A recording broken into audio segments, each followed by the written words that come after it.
کومه ښځې چې خوشبو لګوي د دې دپاره چې بهر په نارینهو باندې ولګي نو دا ښځه څه ده؟ زیناکاره ده.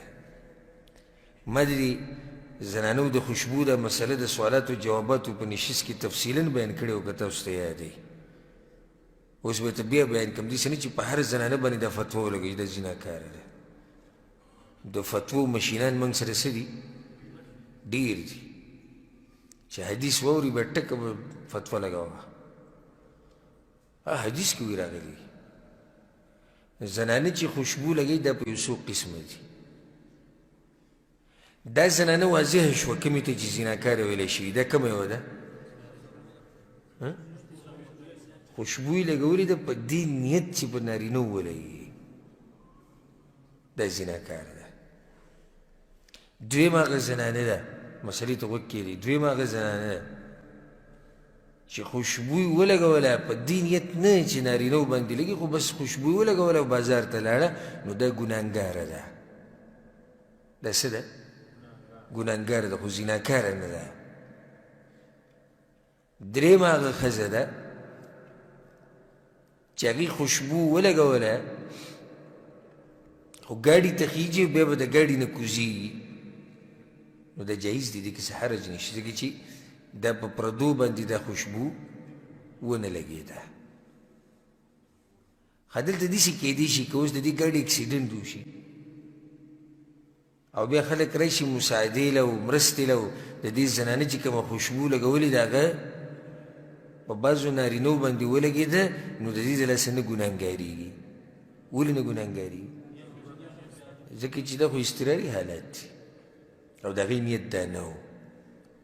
زنانه که چېرته بهر ته ځي نو خوشبو لګول غواړي چې یاره په زنانو باندې خوشبو ولګي، نو د هغې دوه طریقې دي.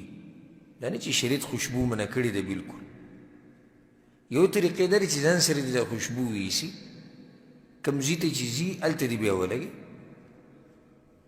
بله طریقه دا ده که دا د کور د دروازې نه مثال کې ګاډي ته او سورلۍ ته خیږي او بیا هلته کوم ځای ته چې ځي هلته دروازې سره کوزېږي، نو دې کې هم څه حرج نشته. ځکه ګوره حدیث کې راځي پیغمبر صلی الله علیه وسلم وایي د زنانو خوشبو هغه ده چې رنګ یي او بینې نه یي، او د نارینو خوشبو کومه ده؟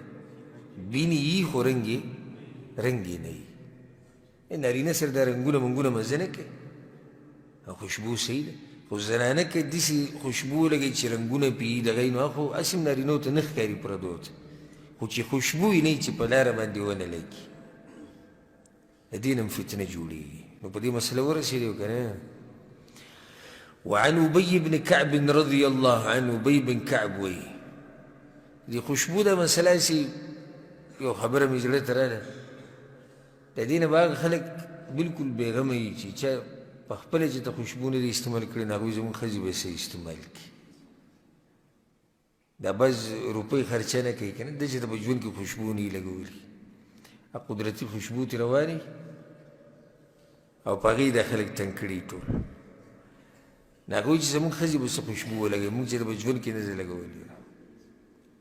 او دې سړی چې هغه د صفایي خیال ساتي، ځان له خوشبویانې راوړي کور کې پرتې، نو چې دا مسله ښه په غور سره واوري. خو چې کوم هغه دي چې په جیب یې لړم ناست دی او خوشبو یې ګرانه ده، خو یې نشي استعمالولی، نو د هغوی دپاره خو پکې بیا څه مسله نشته.